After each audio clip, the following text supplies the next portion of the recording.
assez cruel. En tout cas, c'est extrêmement bien raconté, Olivia. Allez, on va accueillir Leïla.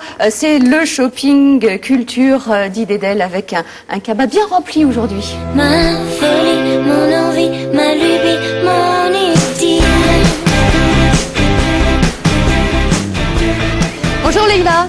Alors je le disais, un cabas bien rempli et on commence avec un livre dont on a beaucoup parlé, hein. Oui. En tout cas la presse en a beaucoup parlé, c'est le livre de Marion Ruggieri. Oui, pas ce soir, je dîne avec mon père. Déjà, dans le titre, on sent la corvée, hein, c'est papa ce soir.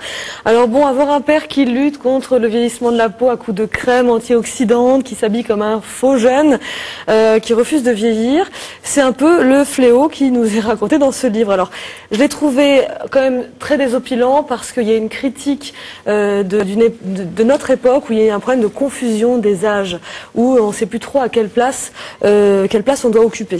L'idée en plus c'est assez intéressante, c'est que Marion va quand même finir avec un homme qui est à l'âge de son père et ensuite un homme qui portera le même prénom que son père. Elle s'appelle Marion à l'intérieur, l'héroïne. Elle n'est pas exactement nommée telle qu'elle, mais c'est un récit à caractère autobiographique, donc il y a quand même des petits éléments qui sont assez proches de la réalité. Un autre ouvrage, le livre des héros de la Vienne, qui sont en quelque sorte les pères de la région. Mon père, ce héros, hein, mon papa aurait pu y figurer.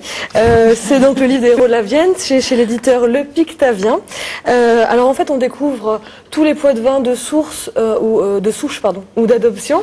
Alors on y apprend que le général, non c'est plutôt Jean Delattre d'Assigny qui vient de Poitiers, le résistant Louis Renard, mais aussi le présentateur Jean-Pierre Foucault qui est un peu installé à Saint-Georges et Baillargeaux et à Chasseneuil-du-Poitou, Patrick Roy et Gilbert Bécaud aussi qui a exercé des fonctions au sein de la municipalité je crois que c'est la Bussière, et puis même on a donné le jour à Poitiers à Joël Robuchon, un grand chef. Et enfin, dernier petit livre, un coup de cœur qui a eu cette année a été sacré meilleur album au Grand Prix de la bande dessinée d'Angoulême. C'est Là où vont nos pères, parce que le père c'est aussi celui sur lequel pèse parfois le poids d'une famille. C'est l'histoire d'un émigré qui est contraint de quitter son pays pour chercher une vie meilleure pour ses proches. Voilà. Merci Leïla, toutes les références sur notre le site internet bien sûr, www.france3.fr.